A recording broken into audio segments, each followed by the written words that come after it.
Blantyre dera lina lake nthawi ina ake kunali mzibambo dzina lake Defao.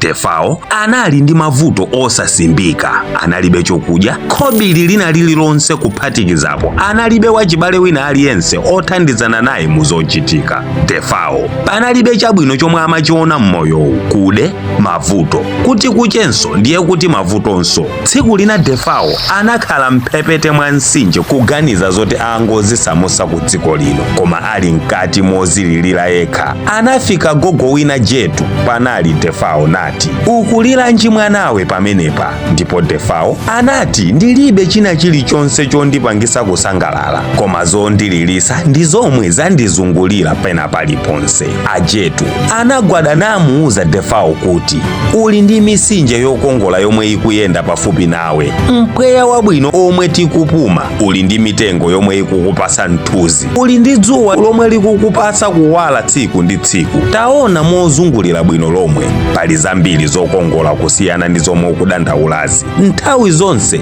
ukalingalira za zomwe ulibe, siuzakhala ndi nthawi yosangalala ndi zomwe uli nazo, ndipo udzakhaladi okhumudwa ndi ozililira mochuluka kwambiri. Koma ukamalingalira kwambiri za zomwe uli nazo, udzapeza nthawi zonse mtendere ndi chilimbikiso mu zimenezozo." Defao anamvetsera bwino lomwe nayimirira nayambadi kuzindikira kuti pali mtsinje wa wina aliyense, mpweya wabwino watonse, mitengo yomwe imachengetera wina aliyense mosasankha, zowansola tonse ndi zina zambiri. Ndipo pang'ono ndi pang'ono Defao anayamba kumvano bwino mu mtima mwake ndi kuzimva kuti sali yekhayekha. Kuchokera tsiku limene lili Defao anayamba kugwira ntchito hadi mozipereka, anayamba kusintha maganizidwe, ndipo pang'ono ndi pang'ono anayamba kupeza zosowa zake ndi kuyamba kukhala ndi anzake ochuluka omwe amamupanga treat ngati ndi abale, moyo nkumapitilira ngati ali ndi achibale koma alibe.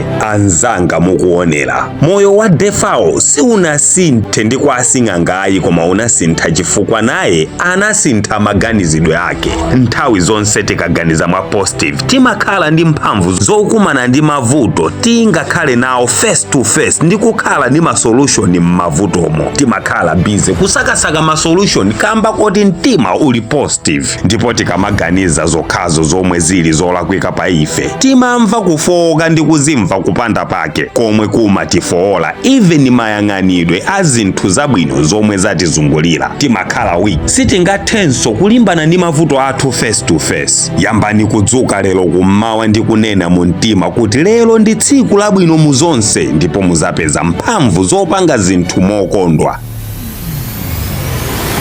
Kusamalira ana anu aja mukulela nokha popanda bambo aja, ndipo muzalimbana ndi mavuto mwa ubwino ndi zachabe zonse za tsiku limene lolo. Koma mukangoyerekeza kuganiza za zomwe zingakhale zolakwika mu tsiku limene lolo, mudzakhalanso ooneka okhumudwa. Oloka maseka anthu amachita kudziwa kuti akuseka mozikakamizawa. Tikamaganiza ma positive nthawi zonse timayitana zinthu zabwino mu moyo wathu, ndipo tikamaganiza ma negative nthawi zambiri timayitananso matsoka pa moyo wathu.